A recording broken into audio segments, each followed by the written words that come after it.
Yes. Mrs. Costa? Yes. Mr. Leclerc? Yes. Next, I'll make a motion to seal the closed session minutes of February 12th, 2025. Do we have a second? Second. Second by Mrs. Costa. Dr. McGee, roll call. Chairman Bourget, Yes. Vice Chair Burke? Yes. Mrs. Kepiscus? Yes. Mrs. Costa? Yes. Mr. Leclerc? Yes. Will you please stand and join me for a moment of silence and the Pledge of Allegiance?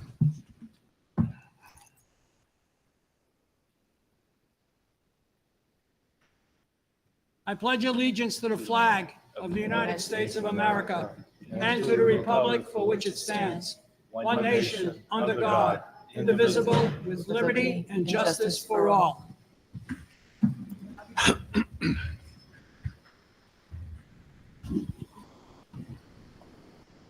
I'd like to introduce Catherine Rickett, our Director of Woonsocket Area Career and Technical Center. And maybe you can introduce your students and go on with your presentation. We've been looking forward to this. Thank you so much for having us, and really appreciate it. With me, I have the amazing Kelly I Matthews. think the microphone is Sure. off. Again, Kelly Matthews, she's our school to career coordinator. I just want to share a couple of things, but then I want the students to definitely take the floor. They're very excited to talk with you. Just a couple of updates since we last met last year. One of the things that we found when I came on board was that there were 3 programs that weren't aligned to the standards.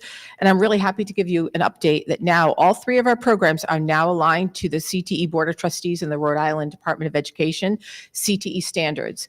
This is important because without this, we don't get the funding. The programs aren't considered approved funding, so we're really happy, thanks to the hard work that our teachers did, including over 400 hours of professional development. So that's a great update that I wanted to provide with you. And all of our programs now offer not just the industry credentials that we're known for, but also college credit. So that when students graduate the CTE programs, they do have the college credits that will help give them the confidence and self-efficacy to improve it, to continue in education. Sorry, I hate public speaking. It's my downfall. We have 67 student ambassadors. Quite a few of them are here this evening and they want to talk with you. A couple of other quick updates. We just got a grant through Rhode Island Foundation and RIC. And this is really helping to diversify the teacher pipeline. And we're now able to offer 5 education credits from Rhode Island College. It's just a fantastic program and I'd love to share more with you about it. Just 2 weeks ago, we presented to the governor and the Secretary of Commerce and the Rhode Island Commerce Committee. And they gave us $100,000 to start a brand new P-Tech computer engineering program, which is super exciting. And we have a full cohort for the fall. This is good news because, as you probably all know, categorical funding is going to be reduced dramatically on the CTE side. So, and we're really unclear about what's going to happen with Perkins. So I'm starting to look more creatively for funding beyond the normal funding streams that we've been using. And this really requires us to understand what the federal policies are and look to private organizations and foundations for funding to support our programs so that our students have the best equipment, supplies, and materials. We did receive over $50,000 in Project Lead the Way funding, and that pays for teacher PD training and course enrollment fees. We also received most recently, it's just small, it's just $10,000, but it's a prestigious Lockheed Martin grant to pay for STEMs for the middle school. And another CTE grant for $11,000 for middle school engagement into CTE. We just, last year we got a $40,000 CTE PD grant, which allowed our teachers to participate in related conferences and PD training around CTE and strengthening their industry credentials.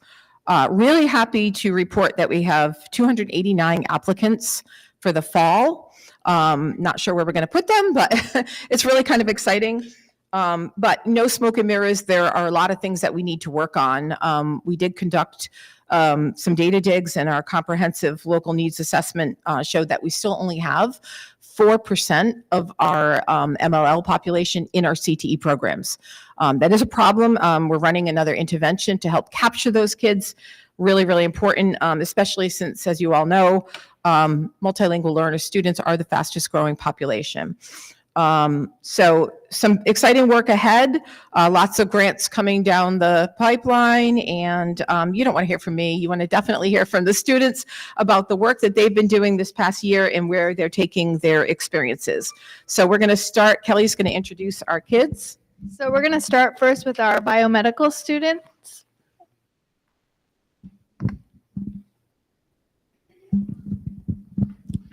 Good evening, everyone. I'm Alina. And I'm Jada. And we're seniors at Woonsocket High School. We're both a part of the biomedical program that we have. And I would say it's our favorite program because it's hands-on learning in the biomedical fields. And we both plan to study biology after high school and in college. And I had actually gotten accepted into Penn State from this program. Very nice. Thank you. Up next, we have our child studies.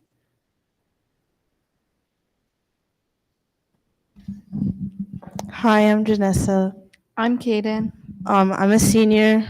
I'm a junior. We're both in the Child Studies program. I love most about the Child Studies is I get to go every day to intern at Glow Park. After high school, I plan to do child psychology at either UMass Dartmouth or Bridgewater State University. Awesome. Thank you. And our next speakers are the computer science ambassadors. I'm Timothy Sylvia. I'm a junior at the P-Tech Computer Science program. I love that P-Tech teaches problem solving and inspires creativity in its students, and it helps me in my dream to be a software engineer among other computer science fields. The junior class is also working with CVS about social engineering, and we will be presenting our project to them. Hello, my name is Brandon, and I am a freshman in P-Tech/Computer Science. And why I really like P-Tech and why I find it very special is because most jobs require at least some sort of programming or computer thing. Hello, my name is Jonathan. I am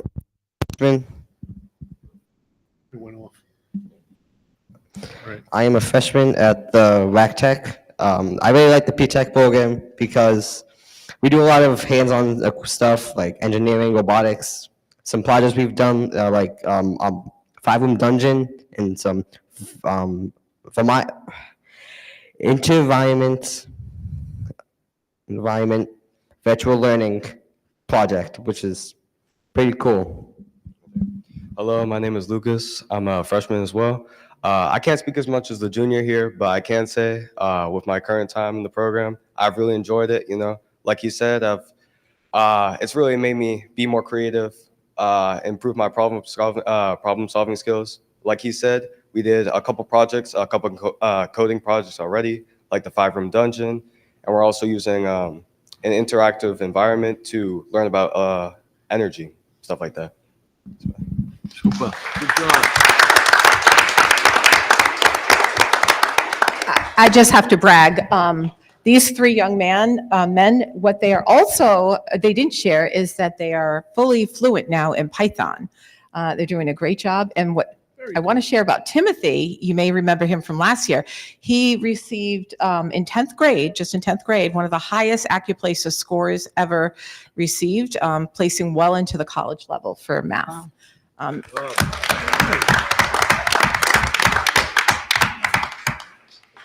Okay, and next up we have construction. All right. Oh, and it's all females. Hello, my name is Juliana Faith, and I have Grace and Jalen with me here. And some things that I love about the construction program is that it gives me a general understanding of basic carpentry and electrical skills. And I think that's great because it's just good background knowledge to know in the outside world. And this program also gives us an understanding of what a real job site feels like, because on school hours, we go to job sites and we work on buildings, we build on a lot of stuff. We also, when we graduate, we also graduate with an OSHA license and a construction certificate. And I think that's great because I would like to be in architecture when I grow up. So I think that's great. Good job. That's great. Thank you. And we have Angelica with culinary arts.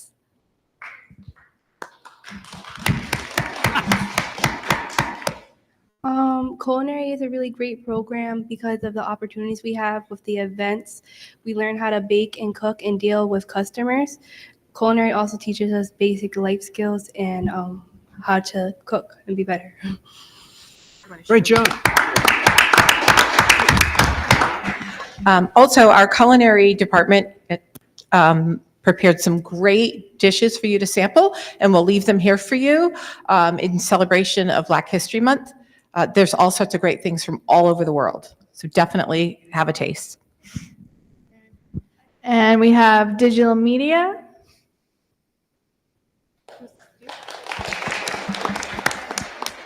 Hi, I'm Alina. This is Caleb. We are part of the digital media program at the WAC Tech. Digital media is amazing. We work with multiple people around the school, taking photos around the whole building. We also have done short things for PBS as little short commercials to promote them. It also gives us 2 credits in film and photography, which is really nice. And I plan on working for a career in photography. We also use professional applications such as Photoshop and like Adobe Premiere, which is very useful inside the workforce experience that you wouldn't usually normally get. You can use these in like a variety of things and look for like media creation, which is very, very useful. And throughout the program, I believe we will be able to get 8 total college credits, which is very useful. It's great. Very good. And we have health careers.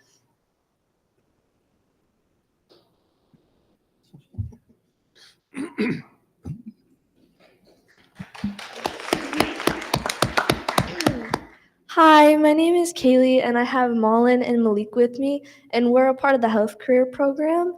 And something really great about this program is that we have gotten the opportunity to get our CNA licenses, and we are both CNAs, and he's working on it. Wow. And we go to clinical, and right now we're going to Landmark, and we're in the different units, and we're doing hands-on activities and with the patients. That's awesome. I'm going to brag. Marlon has a job as a CNA, and can I share? Yeah, go ahead. Okay, so she makes $24 an hour as a junior.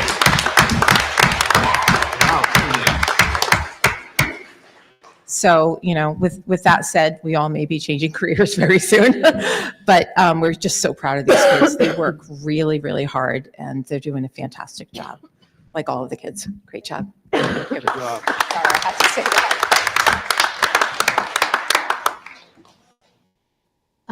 And we have hospitality.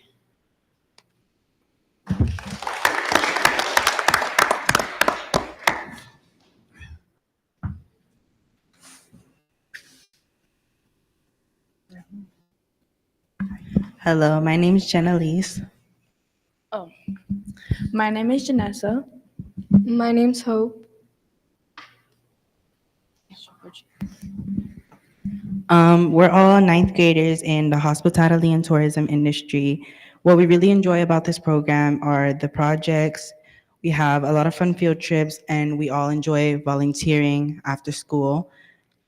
Being in this industry, well, in this program, we've got to like really learn how big it truly is, and just we know like there's a lot more in the world to do, and there's a lot to explore, and this industry is this program is really fun, and we just enjoy being here and learning every day just how big the world truly is, and there's more out there than just being in your own hometown. Very good. Thank you so much. Good job.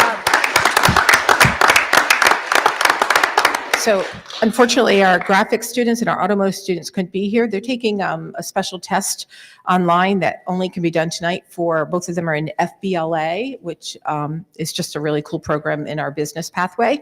But I just hope that you were able to glean from our amazing kids here that, career and tech education really does work, and it works really well in Woonsocket. We have some of the best programs around the state. We're not perfect. There's a lot of things we can improve upon, but we're in that cycle of continuous improvement, and we always want to hear from you all what we can do differently and what we can do better. And thank you so much for having us. Please have some snacks.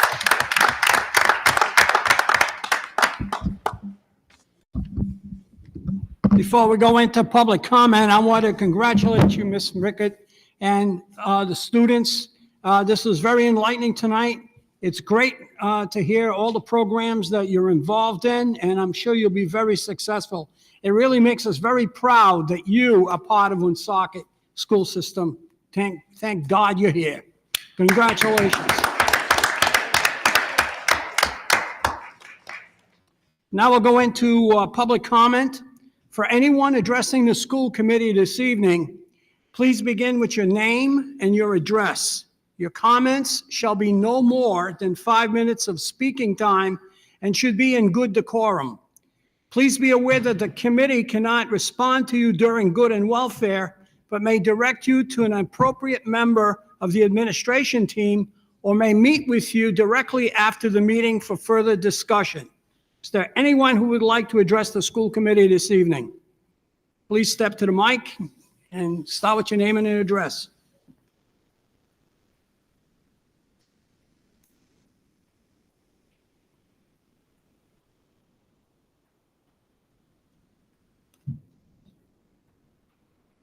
Hi, good evening. I'm not as well spoken as these students, so I have some notes. So my name is Jay Greenless. I've been a resident of Woonsocket since 2003. My address is 427 Harris Ave. We have 3 boys that have all been through the school system. Our youngest son is currently a junior. The reason I am standing before you today is in regards to Charlie Bebo's recent dismissal as a Woonsocket High School football coach. I asked for the school committee to reconsider this decision. I met Charlie 3 years ago on the football field and have witnessed his dedication to his craft. I feel Charlie epitomizes what you want a hardworking coach to do. He is everywhere in his Woonsocket colors, proud to represent our city. I see him at 7-on-7 camps. I see him at freshman events. I see him at my son's baseball games. Charlie is everywhere representing Woonsocket High football. And you know what I notice most when I'm at these events? The respect that Charlie receives from the kids, whether it be his current high school players, past players, the next generation of incoming little guys that he's mentoring already. He's got an 8-week program currently going on for little guys. And even the opposing players know Coach Charlie and will come up. Charlie has a way of communicating with our diverse youth. The kids can relate to Charlie, which means more to me than the X's and O's on the field. Even though I'd be remiss without mentioning Charlie's success on the field. 2 Super Bowl wins, and I believe 6 out of 7 years he's made the playoffs. So our football program has done pretty well on the field. I wrote a letter to Dr. McGee when I first heard of Charlie's firing in the heat of the moment, as I was utterly surprised, as I had just spent the prior day, a Sunday nonetheless, with Charlie at the All-State meeting at the Quonset O Club, honoring, we had 3 students who were All-State first team All-Stars. So to hear of Charlie's dismissal the next day, I was just shocked. I have letters of my letter that I wrote to Dr. McGee, if anyone wants them. I don't know if that's appropriate. But in my letter to Dr. McGee, I mentioned that I was going to start an online petition to see how others felt. To my surprise, within 3 days, over 1,000 people have signed the petition. It hasn't even been a full week. We're currently up to over 1,300 signatures. This man has a profound effect on our youth. Here are a few of the comments that people have left on the petition. I work with Charlie during the day at Villa, and you cannot meet a more stand-up guy. He keeps it real with the kids, but he is respectful and actually listens and cares. They all love him. Strong words from a coworker. Many parents also chimed in, but I found these two comments to be the most powerful. Charlie is one of the biggest mentors in this city. He has completely changed the lives of many young men throughout the years. Kids that were heading down a deep, dark path, he showed them the light. He showed them greatness, gave them purpose and hope. That was Crystal. Charlie, from another parent, Andrea. Charlie is a great coach. I found him to be a great mentor who put a tremendous amount of time and effort into his coaching. He treated the kids as his own. He made sure my kid made it to school and did well academically. I'm not sure my son would be disciplined and successful as he is today without Charlie. I will add to this parent's statement because I saw firsthand last year as my son and all his friends were transitioning from sophomore year into their junior year, and Charlie's incoming starting QB, who happens to be here tonight, basically was having a hard time with grades. Charlie rode him personally, but rode him right, and just made sure, how much he meant. He knew how much he meant to him, meant to his program, and got him on the right path, and the grades followed. Another statement from a fellow coach, and I'm wrapping up pretty shortly. Charlie's dedication to the football program has been invaluable in a direct correlation to the recent successful seasons they have had. But his dedication to positively impacting these men's lives and showing it's bigger than football make it unbelievable that I have to sign this petition. And lastly, I'm going to end with a sentiment from a player because I think that's what means the most are the kids. Great coach, and I see him as a father figure. If it wasn't for him, my football career would be done. Just powerful, simple words. And once again, I stand before you just asking, along with 13 other individuals who signed this petition, to please reconsider that decision. Thank you. Thank you. I'm going to leave these here.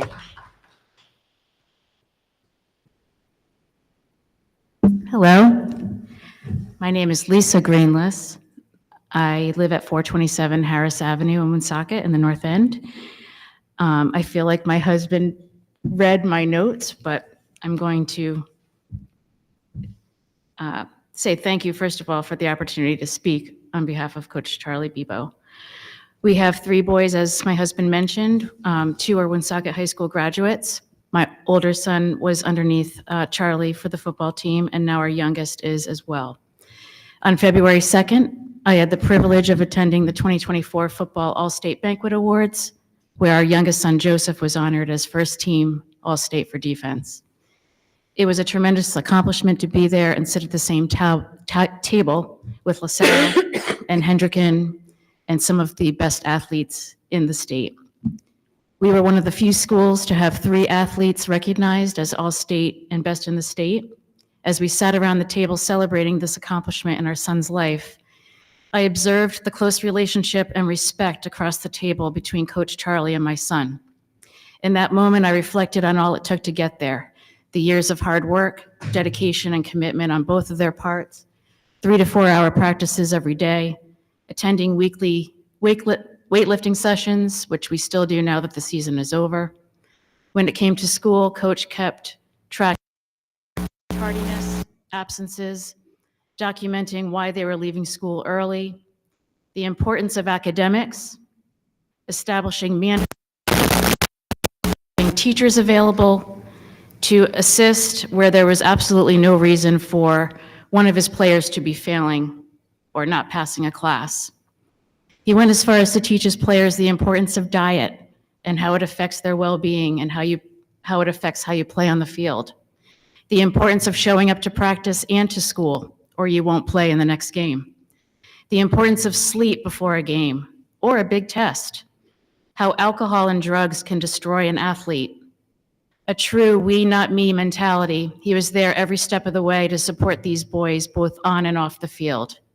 What I realized as I was reflecting on these memories is that Coach Charlie is a true mentor, setting my son up for success not only on the football field, but in life. When my husband and I first heard of the news of the coach's termination, which was literally the day after the celebratory banquet, I felt like I had been punched in the gut. My first reaction was to fight for him, and because of all of these qualities that I previously mentioned and that we've witnessed over the years. What I wasn't expecting was that I wouldn't need to fight alone. The outpouring of support from the community was like nothing I've ever witnessed. I quickly realized that countless others, over 1,300 signatures and counting, agreed with us and shared the exact same feelings that we did. Many past athletes shared and expressed such strong emotions about the impact that he has had on them. I've just named a few quotes here that stood out to me, but there were so many. If it wasn't for Coach Charlie, I would be on the streets. I would never have gotten where I am in life. If it wasn't for Coach Charlie, I may not even be alive today. That guy was more than my coach. He was my friend who got me out of some of the toughest times. I'm not sure what I would have done without him. Without Coach Charlie, I would not have been able to play football because he picked me up and brought me to practice every day. Other quotes from other people: Charlie is Woonsocket, born and raised in a Woonsocket football family. No one relates to our youth better. Charlie bleeds maroon and white. I've never met a more committed coach. I heard other coaches this week on live broadcasts saying how much they respect him and if he wants a job to just come on over. While that's flattering, I know there's nothing more that Coach Charlie would want but to stay here with his Woonsocket family and continue what he's started. The Woonsocket community has come together tonight to express what a profound loss this is to the city, and more importantly, how it has negatively going to impact the youth of Woonsocket. We know that there are two sides to every story. We don't pretend to know all the reasons for the termination, but I do think that we can all agree that the community has spoken and would like to see Coach reinstated. I would humbly ask the committee to reconsider his termination and to seek any and all options to keep him on board. Thank you. Thank you. Thank you.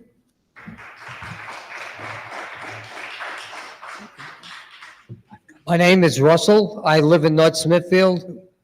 My grandson, who is one of Charlie's best teammates, back in 2018, they won their Super Bowl game. Charlie is one of the guys, I don't have a list, I don't have paperwork, I have nothing. But Charlie is one of these guys that stay with his students and help them and protect them every time they're on the field or anytime that they do something. Charlie has been to my grandson's football game in URI. He's been to every game, to every one of his students that even has not been in the Woonsocket field anymore. Charlie is one of the best guys that I've known. I've known him since my grandson was very small, very young. My grandson now is 24 years old. Charlie's been with him ever since then. He was young. So I don't know why you guys actually dismissed him in the first place. It's unbelievable, but Charlie's been there. He's helped every one of his students out. He's done donations. He's done things to help the kids get their school stuff. He's helped all of these kids here. Like I said, I mean, whatever happened, I don't know, but Charlie's been there for every one of his students. So whatever you guys do, please reinstate Charlie. He is there. He protects his kids. He helps every one of them out. Thank you. Thank you. Is there anyone else who would like to address the school committee?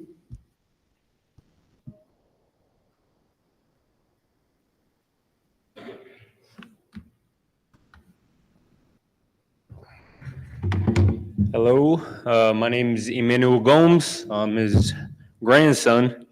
I live in 1475 Iron Mine Hill Road, North Smithfield. Coach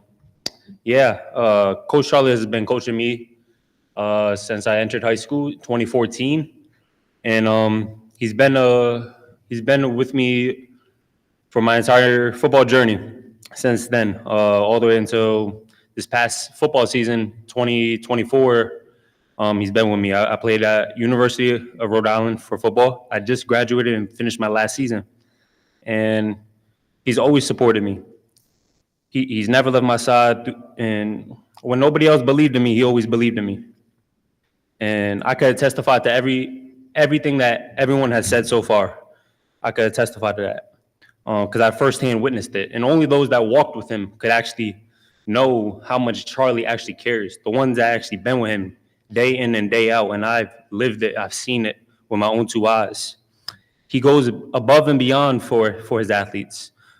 On the off season, he literally goes out his way to bring his athletes to his gym. You don't come around that often. He is constantly learning how to become the best coach he could be. He doesn't just do the bare minimum, and you don't come around that often nowadays. He truly does care, and he's honestly pushing me. Even now that I'm done with football, he's constantly pushing me to be the best person I can be. He's not just a football coach. He's a friend. He's a mentor, and he wants to be there for his athletes and those that want to be pushed. He truly does care, and I could testify to everything that everybody has said. So I just thank you for this opportunity to speak, and yeah, just pray and hopefully that you guys truly do reconsider reinstating him, because I believe that he is the best person for the job, and he truly does bleed maroon and white, and there's no one that I know that bleeds maroon and white like him or cares about this the youth as much as he does in the city. So yeah, thank you. Thank you.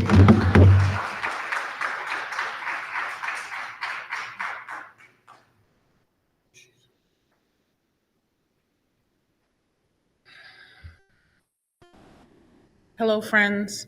My name is Charmaine Webster, and my address is 37 Lincoln Street, Woonsocket, Rhode Island.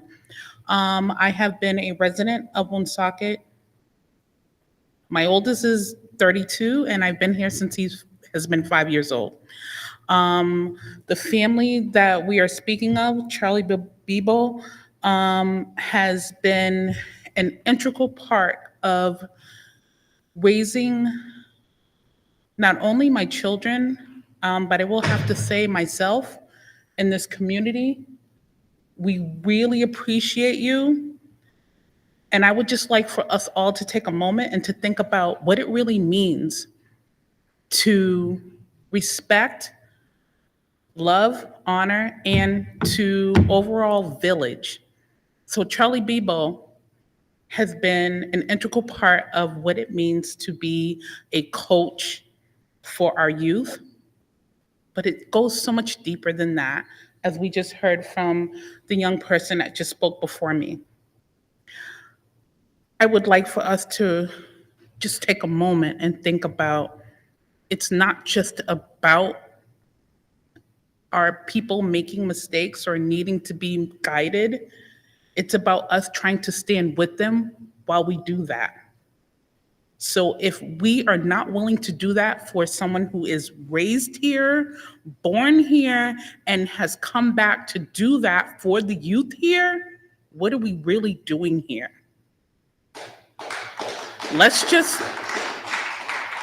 We've got to do that for ourselves, for our youth, and the youth that are going to come from, and even further and even beyond. I don't want to get emotional. There's a lot going on here in our youth, in our society, but I'm here to say that it takes a village. And I would hope that we all respect that and we all understand that our young people are not as old as we think they are. They're still young. They still need us. And I hope that we respect that and we allow them to show up the way that Charlie has for our youth, and will continue to do so, if so you allow it. Thank you. Thank you. Is there anyone else that would like to address the school committee this evening?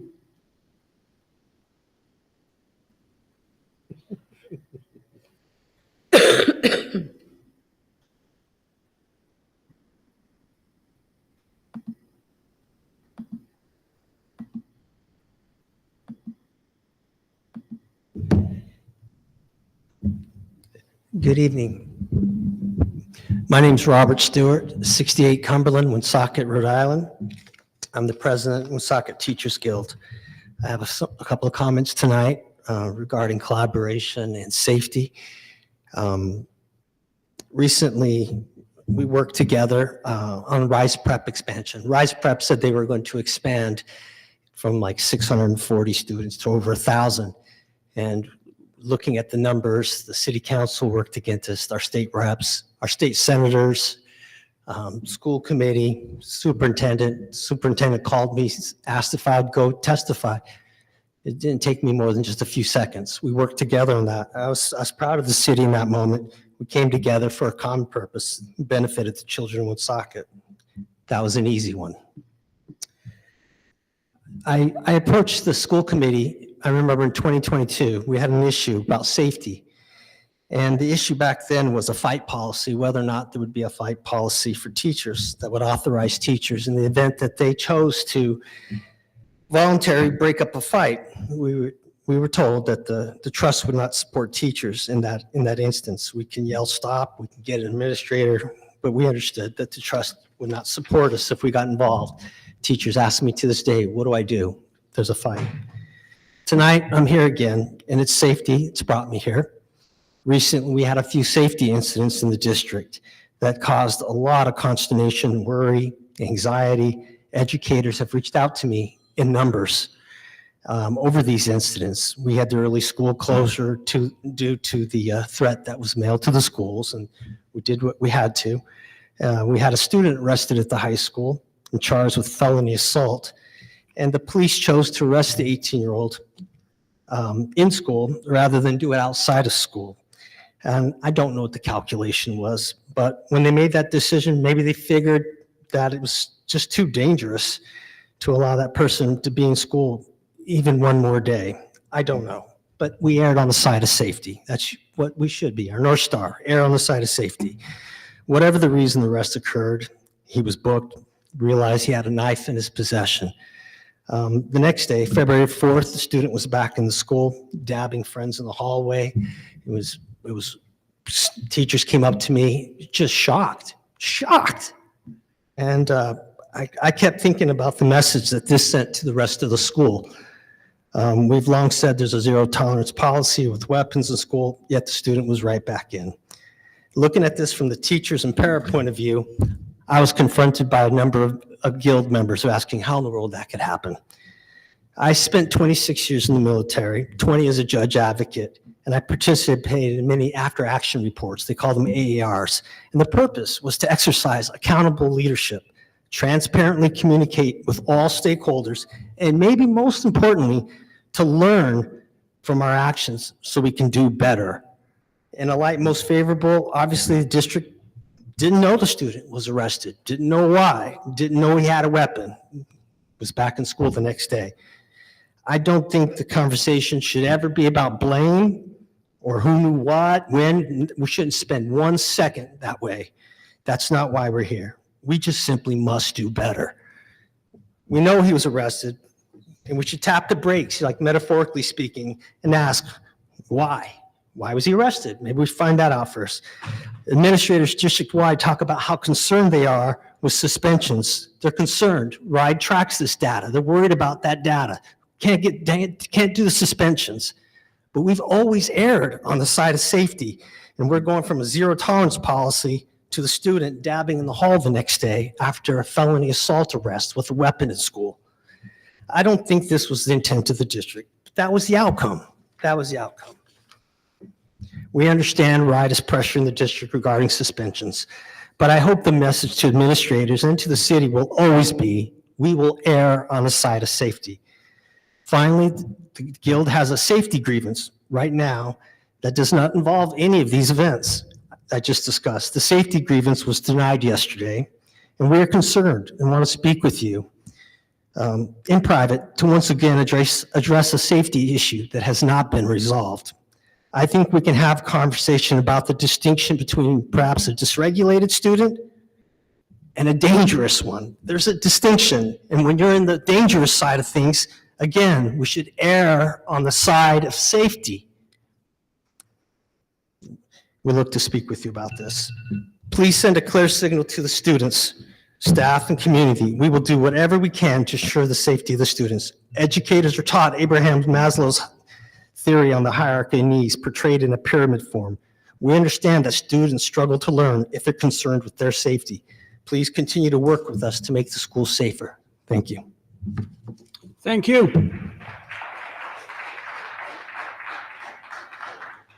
Is there anyone else that wants to address the school committee?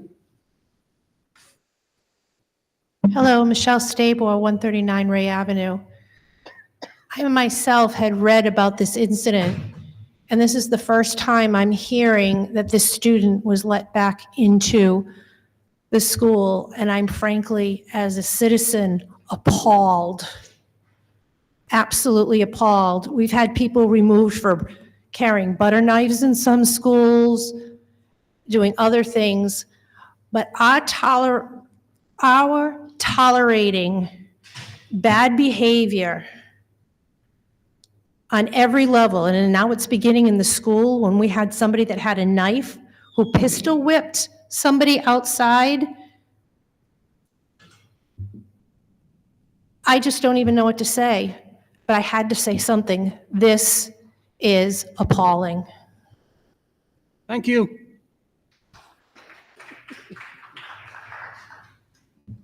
My name is Alfred Notariani. I'm the Chief Operating Officer for the district. So if I could just bring some clarity to some of the concerns that were expressed this evening regarding safety. And I think we agree with a lot of the sentiments expressed, but I would like to clarify specific to what was referred to earlier by the Teachers Guild president and a most recent resident. So on Friday, I received a call from the Woonsocket Police Department, which happened from time to time, informing us that there was a student in school and that they had a warrant for their arrest. Details were not shared, and the police are not obligated to share the details. And as a courtesy, they notified us ahead of time that they were coming to the school to arrest an individual. During that process, the courtesy part is the police communicate with us that they're going to be arresting a student. Rather than come to our front door, ring the buzzer, and say, we're here to get so-and-so, and to go into the school, and they can go right into the classroom and retrieve a student. Instead, they opted to contact us ahead of time. The building was placed in a shelter in place, which is a protocol we use, where people are not allowed to wander the hallways, to provide confidentiality for the situation, not instill any panic. The student was removed, and they were brought to the police station. Beyond that, no other details were shared with the Woonsocket Education Department at any time that I'm aware of. We then found out on Monday that an article came out over the weekend indicating that the student was an adult, and when you're an adult, your arrest report is made public. So we then found out what had occurred, but again, it was in a newspaper article. On Monday morning, Mr. Ernest arranged a meeting with the SROs. The SRO that participated in removing the student on Friday was absent. They had a medical appointment. We spoke with the other SROs. They then looked into what occurred to see if in fact it was accurate in the newspaper that there might have been a weapon involved. They informed us, yes, there was. They confirmed at the station they found something on the student. At that time, Mr. Ernest had the building in a shelter in place. He went to the office. And I believe from there, we took the appropriate actions to make sure any students involved were not in the building any longer. So I agree with some of the sentiments expressed. We err on the side of caution. We always try to err on the side of caution. And when these things occur, sometimes there are rapid phone calls coming in, and we try and respond best to the police and cooperate with the police within the parameters of the law. They have confidentiality laws, and they can only share certain things with us, just like the school department has confidentiality laws called FERPA, which allows us to only share certain information with the police. We have a very good working relationship with the police. As a matter of fact, SRO Officer Valino is here with us this evening. He works here in this building, and we have a very good rapport with the police department, and they have a good rapport with our students. We did the best we could with the information that we had. We did err on the side of caution. The student was removed without incident, and as soon as we learned and confirmed the information was accurate, the student was removed again. I'm not sure what different actions we could have taken. And perhaps maybe there's something different we could do. I'm not aware of anything that comes to my mind right now. But for those of you that are hearing tonight, those actions, and I agree, error on the side of caution, we did. We put the building in a shelter in place. Error on the side of caution, the student was removed. When we confirmed additional details that we were not told on Friday evening, when we found out Monday morning, first thing, when we found that out, we went into a shelter in place and removed any potential concern, again, following our protocols. I don't have any other details, and it's a public comment thing, so I know people can't ask questions of me. Thank you. Thank you. Is there anyone else who wants to address the school committee?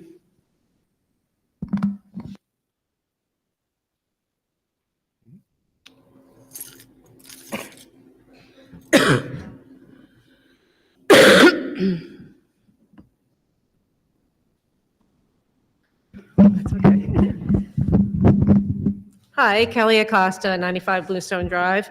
I'm just going to keep it simple. I have 3 children that are in the school system here, a senior, a junior, and a 6th grader that goes to Hamlet here. And I'm a fairly new resident here. I've only been here 2 years, and I love Woonsocket. I just, like I said, I'm going to keep it brief because I had already sent pretty much every one of you a letter about my concerns with since you were talking about safety. Mine is more related to the safety of children getting to school with the death of Eliza. I had actually, in my letter, expressed concerns about school safety and children being able to safely get to school. So that's one of my concerns. And then also just the, again, as I addressed in my letter, the lack of communication and just like, you know, communicating to parents, families, what's going on. And also, you know, I feel like it was kind of reiterated to me when I sent the letter to principals, superintendent, school committee, that I didn't get a response. And I understand that you get lots of messages and that you can't give me details, but at least say, thank you for your concern, we will address it, or something of that matter. So, thank you. Thank you. Is there anyone else who wants to address the school committee?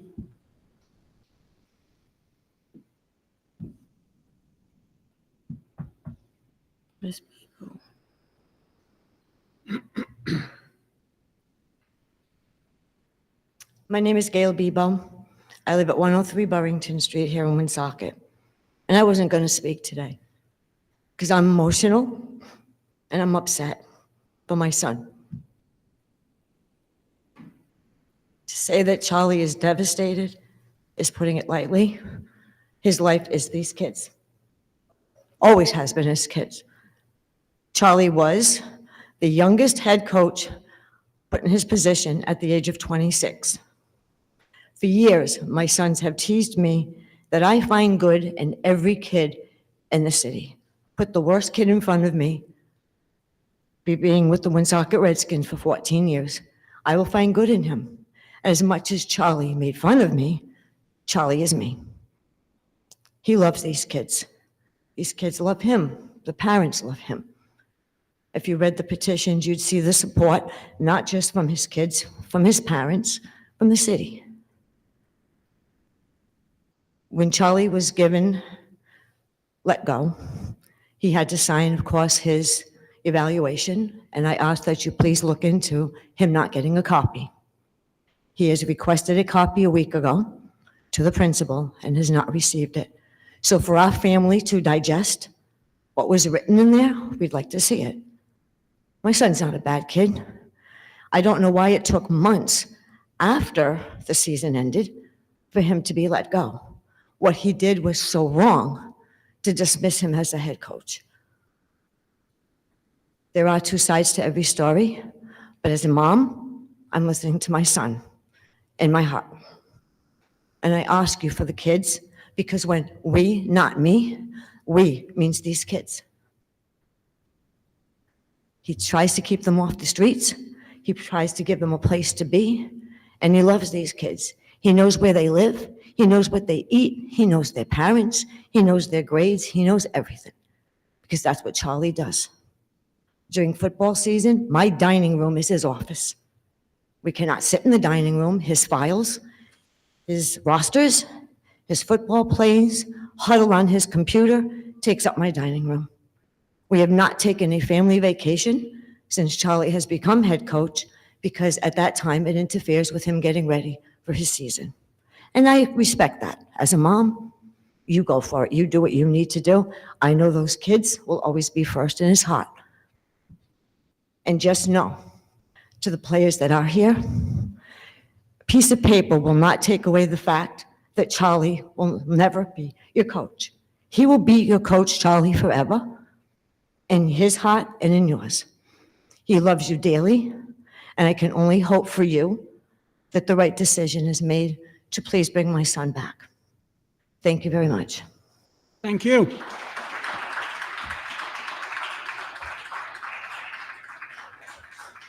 Is there anyone else who wants to address the school committee this evening?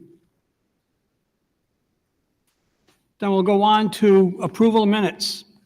I'll make a motion to approve the January 22nd, 2025 closed session minutes. Is there a second? Second. Second by Mrs. Costa. Any changes to those minutes?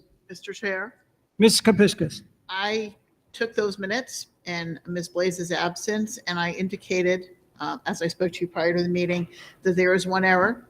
It indicated that when we came out of closed session, that the motion to come out of closed was seconded by Mr. Leclerc, who was in Albania. He was not here. It was actually seconded by Ms. Costa. And I would ask that that change be reflected. Fine. Anyone else? Then,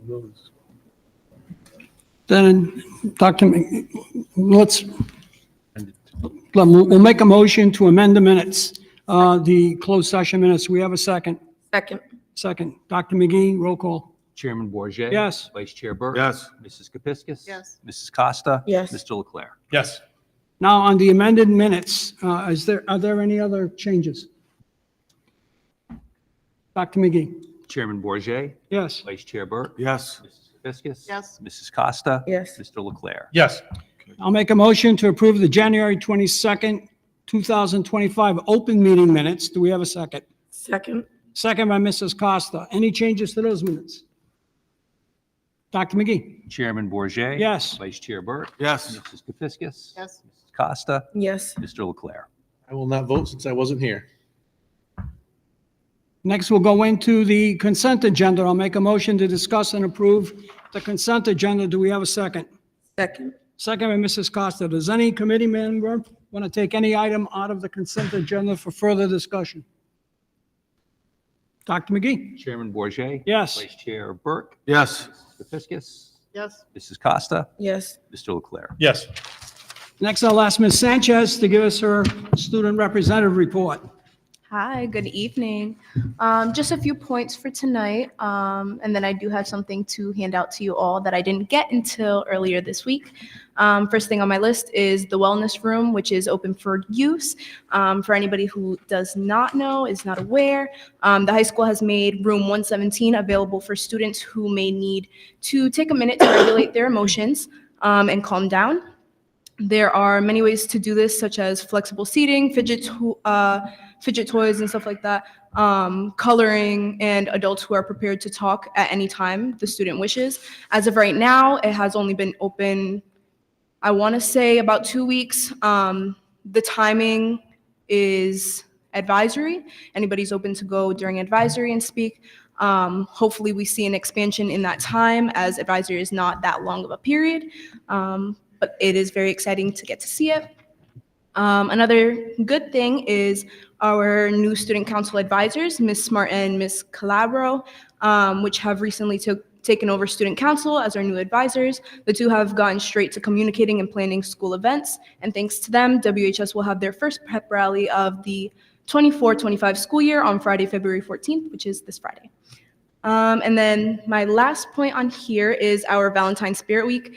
I did write this last week, so we are about halfway through the Spirit Week. But again, the advisors that were mentioned previously have coordinated with the students to make a fun Spirit Week, with Monday being Cupid's Day, where people wore red and pink, Tuesday being Twinning, which someone picks a friend and they match outfits with them. Today was Meme Day, which you look up a Vine or TikTok or whatever it might be, a fun joke, and you dress up as that person. Tomorrow is Celebrity Lookalike Day. You match kind of like your celebrity doppelganger kind of thing. And then Friday is blackout, which is because we have our glow in the dark pep rally. And then the other thing that I have, which is exciting, is invitations for our NHS induction ceremony. Wonderful. By the way, what's the meme that you wore? What was your meme? Unfortunately, I did not participate today. You didn't? And that concludes my report once I hand these out. Thank you. Any questions for Ms. Sanchez?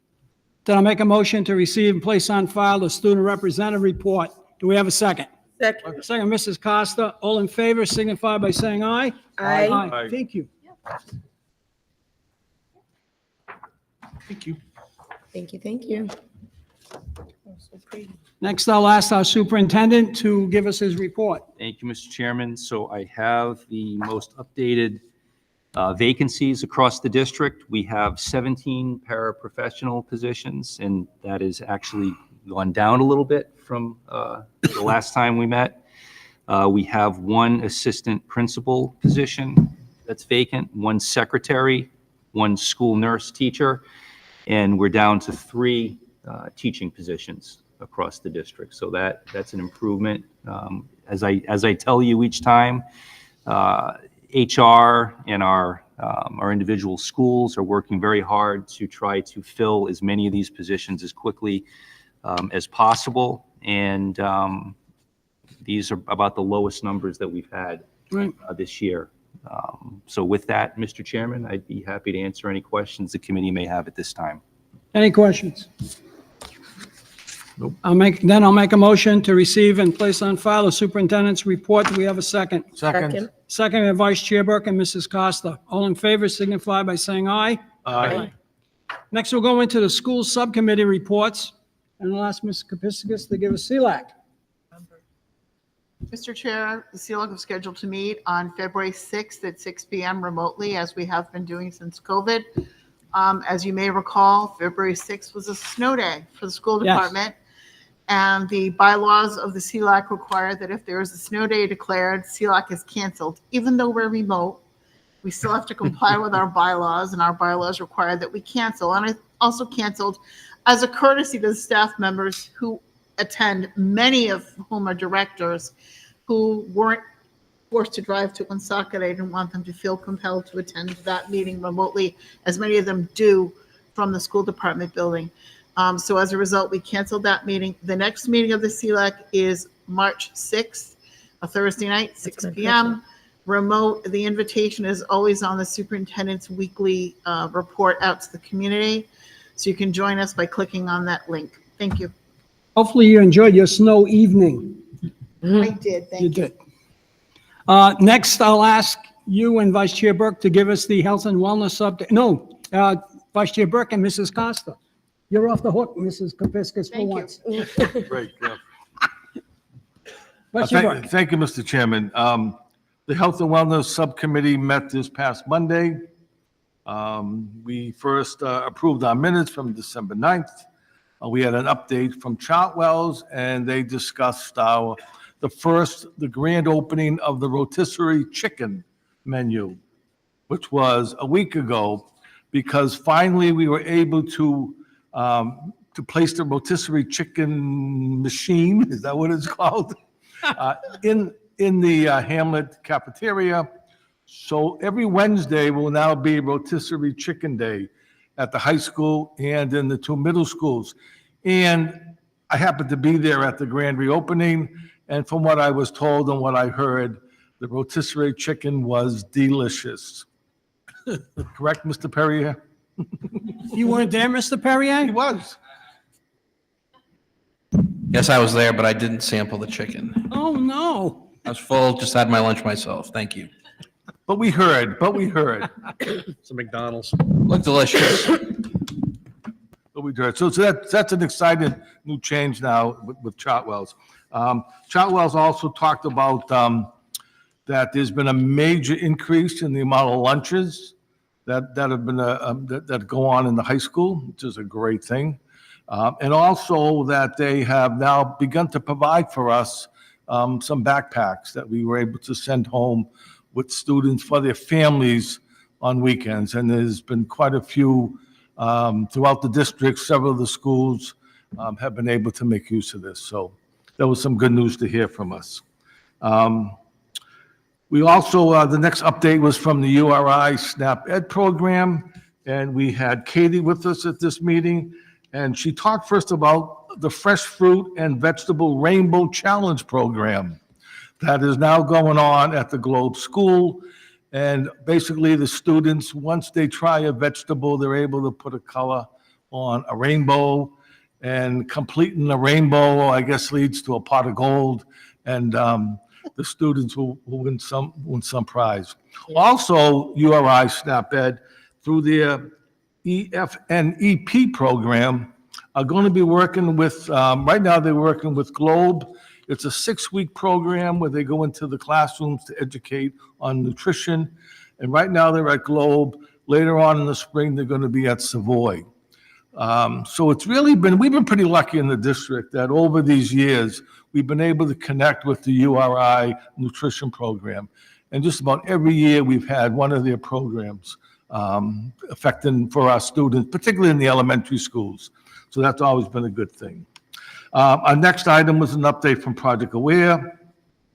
And basically, Kyle talked about a soccer program that is going to be coming to Woonsocket, and the possibility that we may get a soccer field out of this program, out of this grant. So that's a good thing. So that's something we'll look forward to as we continue throughout the year.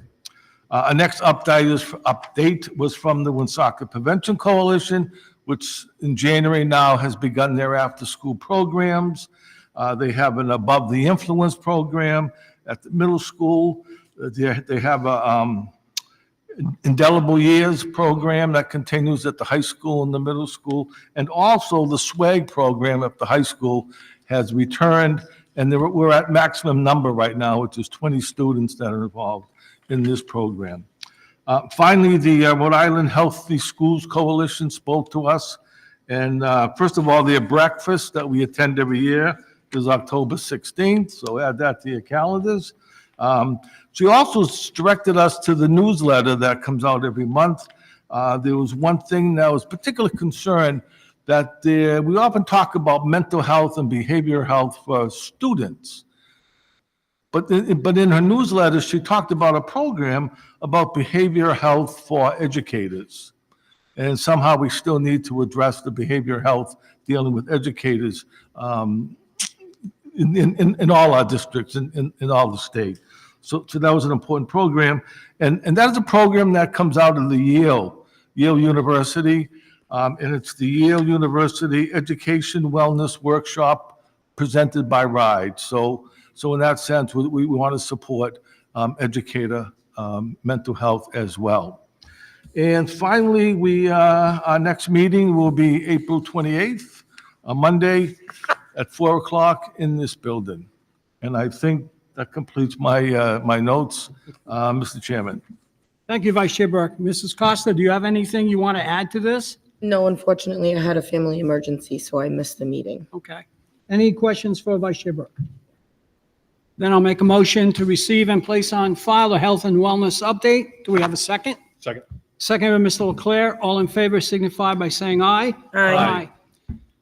Next, I'll ask Mr. Notoriani to give us the technology facilities update. Thank you, Mr. Chairman. So before you have a memo, the usual monthly memo. As of today, we have 135 overall technology work orders in the system. There are 128 that represent technology infrastructure, and there are 7 as related to our data systems and state reporting. The tech and data staff continue to work to resolve these issues as quickly as possible. We have noticed an uptick in work orders on the infrastructure side, and we think it's attributed to the new faculty staff device conversion. As you recall, we just passed out MacBooks, and we have staff making inquiries and asking for adjustments with their new technology. As I just stated, the new MacBook distribution has been occurring. We just recently completed it, and we're now circling back to those staff that may have been absent in the buildings when we had their scheduled week or two as we started back in October. So we feel the vast majority of our staff have now received their new equipment, and anyone that didn't, we will be catching them, I promise, for anyone that's listening. In our data department, the data staff are all presently out. So I will be working on the March 1st snapshot report in terms of our state funding formula. All of the errors need to be completed by the 17th. And of note, based on the new site-based management statute that was enacted by the General Assembly in 2019, I believe, our building principals have been made aware of the reporting requirements. So you may imagine data does not flow from the top down. Our data goes into the registration process. It then feeds out to our schools, and our secretaries throughout the years, working alongside their building principals, make sure that they make any changes and adjustments to student data. That then bubbles up, if you will, to Skyward and is then uploaded to the state systems. So when I say our building principals have been made aware, as recently as this Sunday, and we've done this for the last several years, we ask our principals to check and validate the data as necessary, because that data has to be accurate and clean and sent to the state, which then comes into a computation for the state funding formula. And that's how the business office is made aware of what we're going to get from the General Assembly. In addition to that, RIDE is now emailing directly to our building principals and copying myself on the emails, indicating what they need to check and what they need to make sure is accurate. So if we do have questions, they can then ask and we can reply. Moving on, student registration. We will be opening the 2025-2026 school registration window on March 3rd, 2025. Applications for the new school year will be available in both paper and electronic format. So we will have paper applications available for those that don't have access to technology. Additionally, we will have the electronic application available on our website, as we've done every year. As an administrative team, we did meet and discuss, and due to a low turnout at the previous kindergarten registration, so we annually in May have a kindergarten registration day. We have quite a few staff members committed to the process, but unfortunately, the last several events, they've been a very low turnout, sometimes 30 students or even less, which represents less than our 10% of our overall kindergarten population. And we feel at this time it's probably cost prohibitive to run that event, because we have teachers, parent liaisons, screeners, secretaries show up. It's a significant cost to the district. With a low turnout, we think we can just capture that 10% or less than 10% through the normal process. Moving on to facilities custodial services update. As of today, there's 180 work orders in the system. There are 102 work orders that are currently assigned to our internal staff. That could be anything from changing out a light bulb to fixing a seat, to a desk, to whatnot. There are 78 work orders that are assigned to outside contractors, which represents work that would need to be performed by a licensed plumber or HVAC technician, or potentially like a door repair service. The facilities department has completed the renovations of the former girls' locker room at the high school. So as you're aware, our project right now is, we have several projects going on, one of which is the gymnasium athletic area. So the gymnasium was completed and open in the fall. What was formerly the girls' locker room side, which is the right side if you're facing towards the back end of the gym, has been gutted internally by our staff. So the cost to the district is just the wages and materials. We gutted the entire girls' locker room. We had new flooring installed, and we were able to purchase through a grant all new athletic workout equipment. So Ms. Giordano's been working closely with the facilities department. You're welcome to stop by at any point in time, but they have a new turf area for pulling and pushing, and they have new matting down, and there's already some cardio equipment in there. Everything's been freshly painted. We renovated the bathroom. We will also be, once the rest of the equipment arrives, I think it's later this month, we will then be taking the former or the current weight room, workout room in the basement. We will be renovating inside of there, and Pete and Joanne, who are our equipment managers at Barry Field, we will be moving their operation out of the clubhouse over to the high school. So they're in close proximity to the athletic department, the athletic director, and they will also have a means of getting out to Cass Park when that project comes online sometime next year, I believe. So there's some more work for us to do there. Currently, our grounds crew is participating in playground safety inspection classes hosted by the Rhode Island Trust. The Rhode Island Trust has imposed a new requirement that we have someone on staff that knows how to inspect our playgrounds. So we've sent all 3 members of our playground crew, and I wish them good luck with the training and the associated tests.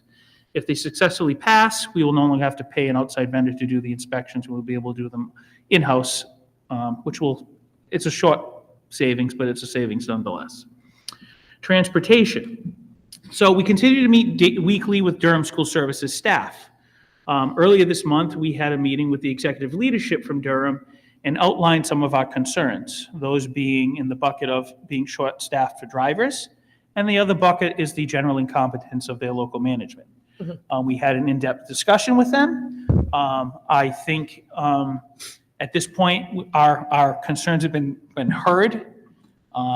I would say it's been heard all the way up to, they had their vice president of East Coast operations and they had their chief operating officer out of Texas join us virtually. There's also been a change in local leadership, and presently Francisco Montero, the statewide director for Durham, has been reassigned to manage our local unit here in Woonsocket.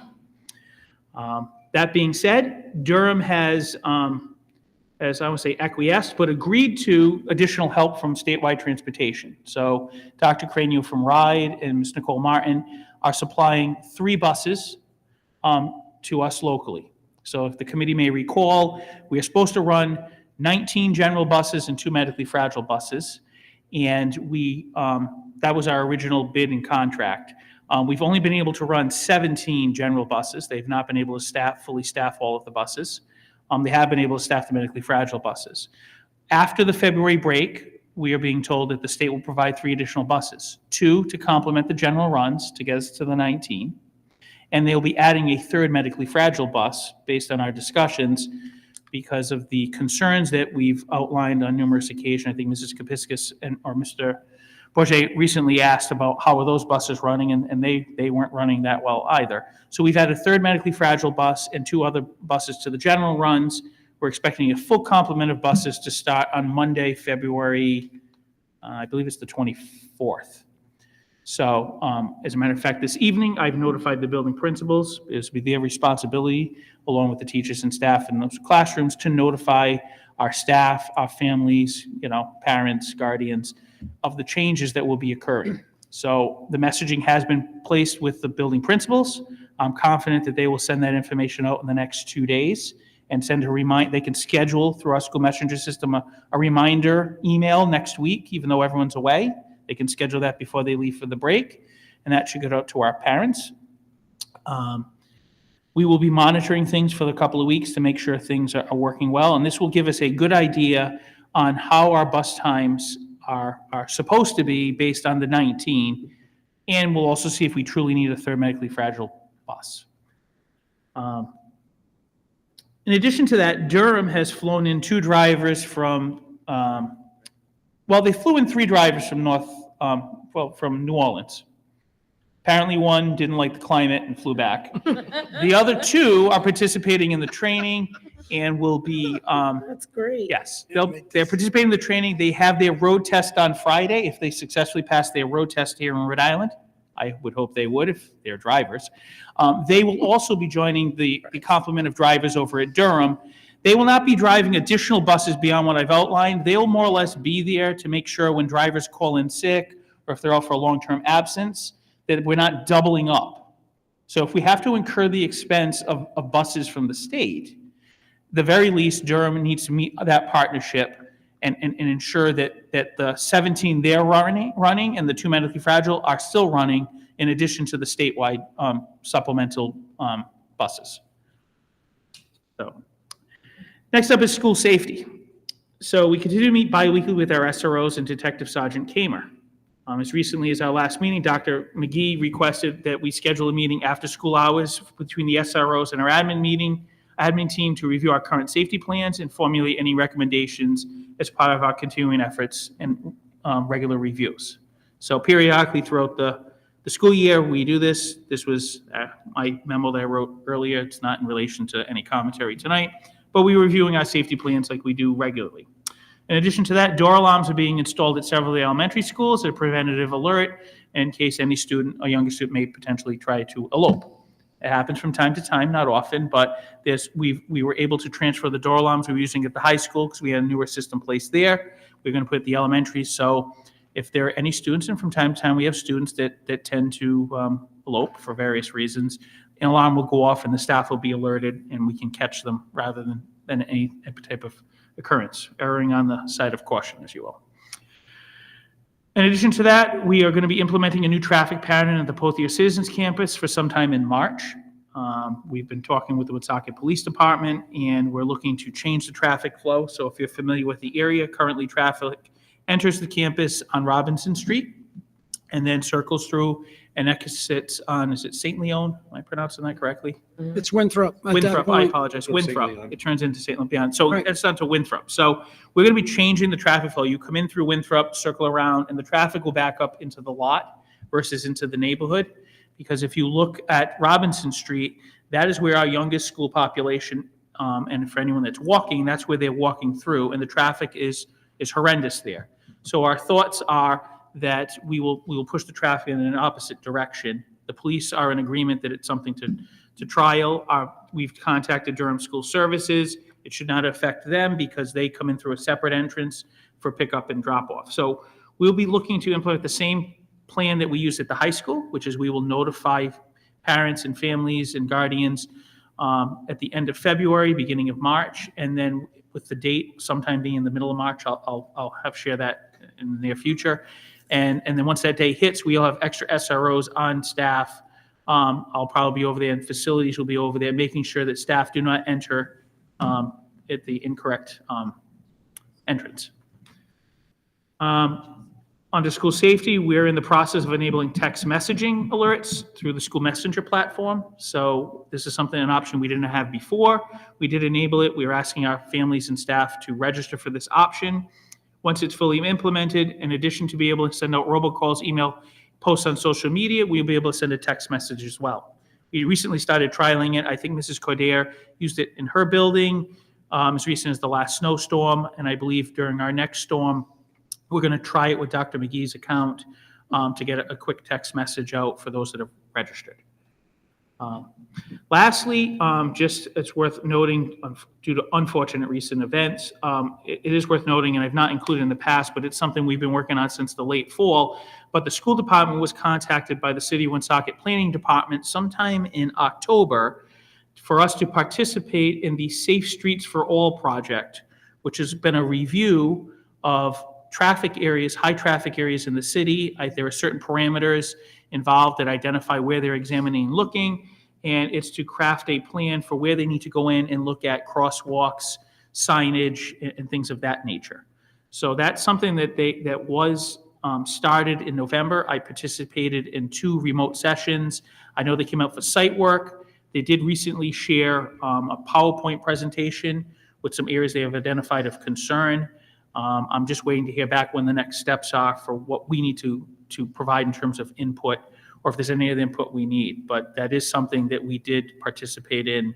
I believe the meeting was in November and then again in December. And I believe the report came out sometime in late December, if I have my timeline correctly. So that's something that we are looking at with the city, and they've asked us to do. I'm not sure how that relates to any of the other additional planning we've heard about recently through the mayor's office, but I can tell you that that is the information that I have so far that I've been asked information about. And then lastly, just to review our projects at the High School Career Tech Center campus, our auditorium, which started back in July, and Mr. Perrier and I go over, and Dr. McGee go over quite frequently, but they are working through the auditorium project. There were some delays in receiving materials, but we've been told that our theater arts department should be able to start practicing on the stage as early as the first week of March, which was the original time frame. I sent a memo to all the staff saying it would be closed from June to March 1st of 2025. They will be allowed to practice in there, and then general audiences should be allowed into the auditorium to have like a full audience and performance later in March or early April, which aligns with the theater department's production schedule for, I believe it's Mamma Mia, but I could be wrong. So that, we met with Mrs. Maiello earlier this week. She got to tour a quick overview of the theater, and she was quite pleased. And then our gymnasium locker room renovations. As I said, we renovated the girls' locker room in-house to make it a workout weight room for the phys ed department and athletics. The gymnasium is completed. And on what was formerly the boys' side, the renovations are continuing. Dr. McGee and I toured earlier today. They've installed the flooring. They're going to have some inspections later this week. The bulk of the work will be completed next week. The lockers will be installed. the last week of February. And we're hoping that the former boys locker room side will now be a boys and girls side, and it will be ready for occupancy sometime in March. So, and that will complete our renovations of the athletic program here in Woonsocket. Very good. And that concludes my report. Mr. Natariani, in terms of the locker renovations and the high school renovations, and you mentioned that the equipment at Barry Field would be moved over to Woonsocket. And so my question obviously begs, the question is begged, do we still need a separate facility in a community center to house our lockers, showers, weight room, equipment? Or are you planning either a trailer to put the equipment in so that we don't have to bother with a community center that's way across the field, so that our students don't have to march to the field and then back, so that everything would be in the school?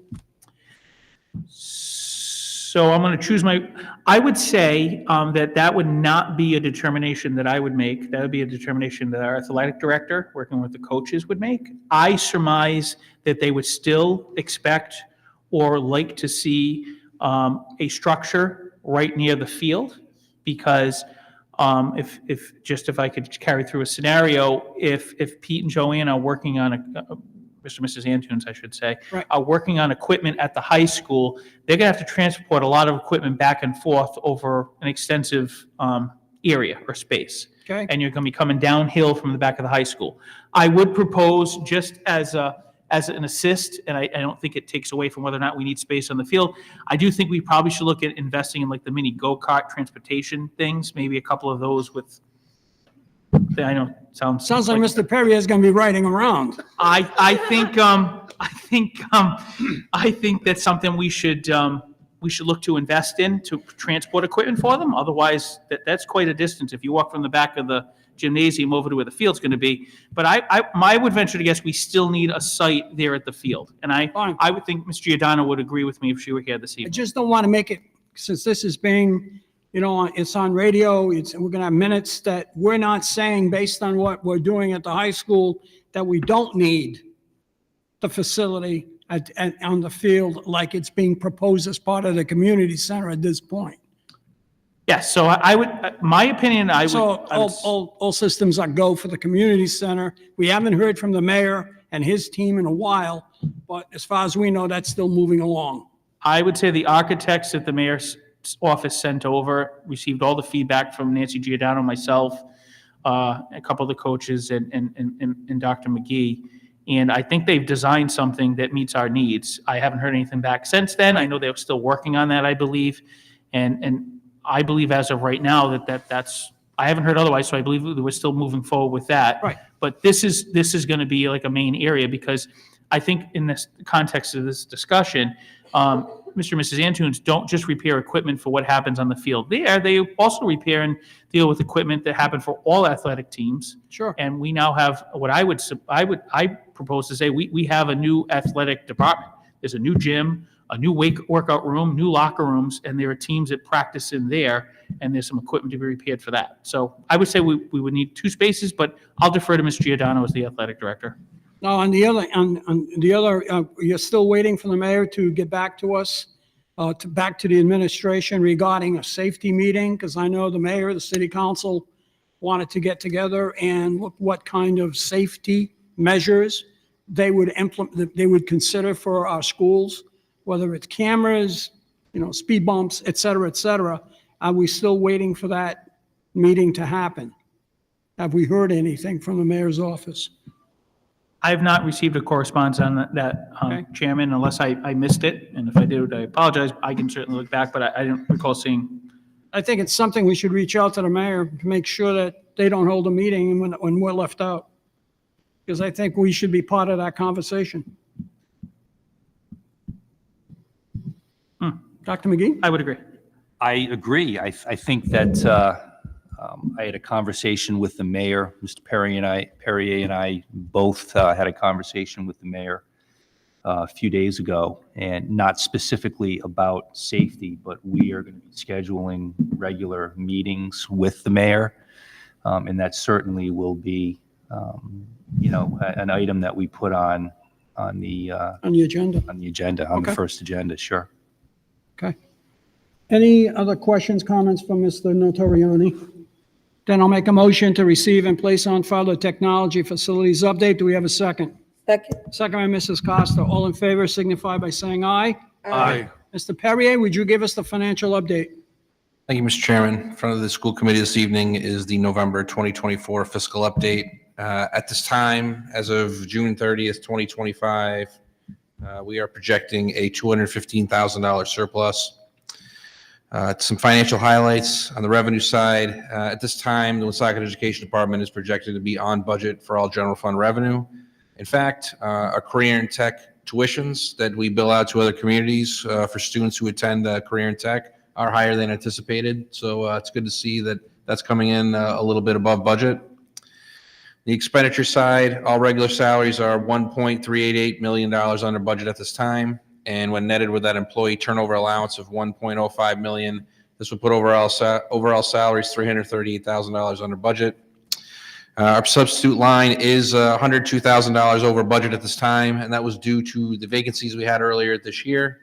At this time, it looks like it's trending downwards a little bit, but we're going to continue to keep an eye on that. Medical expenses are currently $24,000 over budget, pretty close to the budget number in total, but as everybody knows, that's an estimate, and we can see some swings in that in the closing months here as we get to the end of the fiscal year.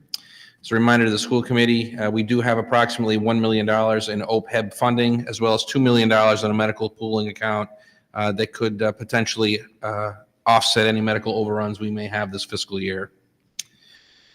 All pensions are scheduled to come in over budget at this time. As I've told the committee before, there was a late change in the pension rate by legislation due to the restoration of COLAs throughout the state. That was an unscheduled increase in expense, and we will be looking to make an amendment to that, hopefully in March at a subcommittee meeting with the finance department. Overages and purchase services are due to us being unable to fill positions. But again, as we filled positions, as we've done better with that, we've seen the encumbrance come off as we begin to fill these positions, but we'll keep an eye on that going forward. Mr. Toriani did speak to RIDE assisting us with transportation. At this time, I have put a number in to anticipate expense for those buses and project out about a $200,000 expense for the rest of this year. It's just kind of based on an estimate at this time. When I receive the first invoice, we'll prepare a purchase order and we'll have an accurate estimate of how much money we'll be spending on the buses to get us to June 30th for those additional buses. Tuitions to private sources are over budget by a little over $1 million. This has held steady pretty much throughout the year, and we continue to be creative in finding ways to recall students back to the district when it's appropriate. As I said earlier, it's a $215,000 surplus at this time that we're looking at, and if the committee has any questions, I'd love to answer them now. Just to speak about the budget, Mr. Perrier, we're looking to look at for next year's budget. That's not going to happen any sooner than March because we're still waiting for the final numbers. Well, So when do you see the budget process begin? Probably the end of March. We're going to start to get into it. I think the thing to remember here is that the $3.5 million was the suggestion by the governor, and it is by no means guaranteed that it's coming to us at this point. That's, of course, a starting point for us for our budget, but we need to be aware that until the legislation finalizes this in June, that's just an estimate. I'm going to be, and since we're talking about next year's budget, let me segue into federal grants. I think looking at what's happening in Washington right now, I have some grave concerns about the status of our federal grants going into next year. And I think we're going to have to take a very close look at what's going on with those grants, and we may have to make some adjustments in how we approach budgeting grants in the next fiscal year. Right. Vice Chair Burke. Mr. Chairman, Mr. Perrier, the tuition to private sources, it's over budget by $1 million. Does that figure also include transportation costs? No, transportation is budgeted on a separate line. That's a separate line. Correct. Anyone else? Then I'll make a motion to receive and place on file the financial update. Do we have a second? Second by Mr. Leclerc, and I think Mrs. Costa. All in favor signify by saying aye. Aye. We have no unfinished business, new business. We have discussion in closed session, and before us is a vote on the superintendent's recommendation not to renew certain probationary teachers. Do we have a second? No. Second. Dr. McGee, roll call. Chairman Bourget, Yes. Vice Chair Burke. Yes. Mrs. Kepiscus. Yes. Mrs. Costa. Yes. Mr. Leclerc. Yes. Last item on our agenda, I'll make a motion to discuss and approve the school committee 2026 annual meeting calendar. Do we have a second? Second. Second by Mrs. Costa. Any discussion on this item? Pretty optimistic. Doctor, what? I said we're pretty optimistic. Yes, we are. Dr. McGee, roll call. Chairman Bourget, Yes. Vice Chair Burke. Yes. Mrs. Kepiscus. Yes. Mrs. Costa. Yes. Mr. Leclerc. Yes. I'll make a motion to adjourn the meeting at 8:30 PM. Do we have a second? Second. Second by Mrs. Costa. All in favor by saying aye. Aye. We are adjourned.